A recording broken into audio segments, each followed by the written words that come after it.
What can you actively do to make no contact go by quicker and to just speed up the amount of time where you're going to be out of contact with your ex? Hey, I'm Coach Benny and I help people get their exes back. And if you want to make no contact go quicker, okay, there are some things you can do to give yourself the best possible outcome. The very first thing that you have to do is take the focus off of your ex and place it squarely onto your own agenda. Insofar as you're watching their micro behaviors like their snap score and did they view your story and all this kind of stuff, you are going to be so wrapped up in anxiety that even if they did come back, you wouldn't even be able to win them back over to begin with. And what you're doing is you're sending these little micro messages that you care about. And number one, the universe can tell what's going on. But number two, if you're watching their stories and stuff like that, you're showing them that you are not living an independently happy life, and there's no reason for them to be interested in what you have going on because your full interest is on them. They're where the party at. They're where the show is. You need to make the party with you.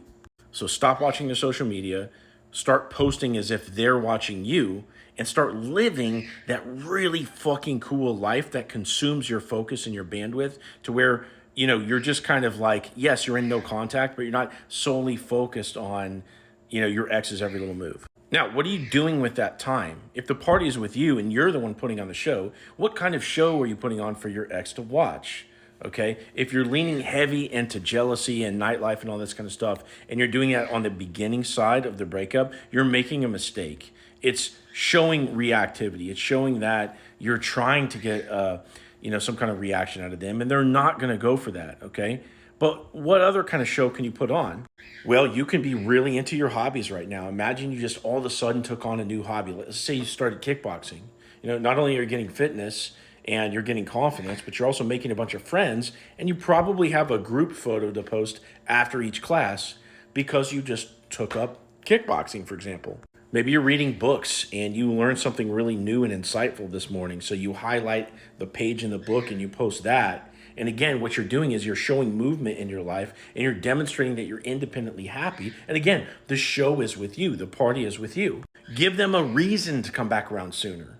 Okay, so take the focus off of them, put it on you, and start doing cool shit. Now, it goes without saying, if you break no contact, all of this kind of stuff, the whole ruse is up, right? If you're thinking about them to the point where you're contacting them, they have no sense of urgency in losing you. They have no sense of urgency in, they have no sense of urgency in picking you, but they're not worried about losing you, right? So you alleviate all their fears and tension when you break no contact. And then everything else you've done to kind of put on this show, showing that you're starting to move on, is completely unbelievable now. Now, ultimately, if you've been into some months of no contact without result with your ex, if they're dating other people or they've jumped into a rebound relationship, yes, you could break the glass, start posting about nightlife and this kind of thing, and show them that, that you're slipping through their fingers, And sometimes these jealousy moves will really work. They really will. Okay, sometimes they kind of backfire, and you have to be prepared to deal with blowback when you start doing this kind of stuff, but you can't do it like right after the breakup. Now, anyway, if you want my help in getting your ex back, you can click into my profile, click this link right here, set up a call with me, tell me your story. And there's all these tips we discussed right here in this video, but there's a lot more too, okay? So if you want help speeding up no contact, getting your ex back sooner, hit me up, and I'll give you a step-by-step plan to get your ex back.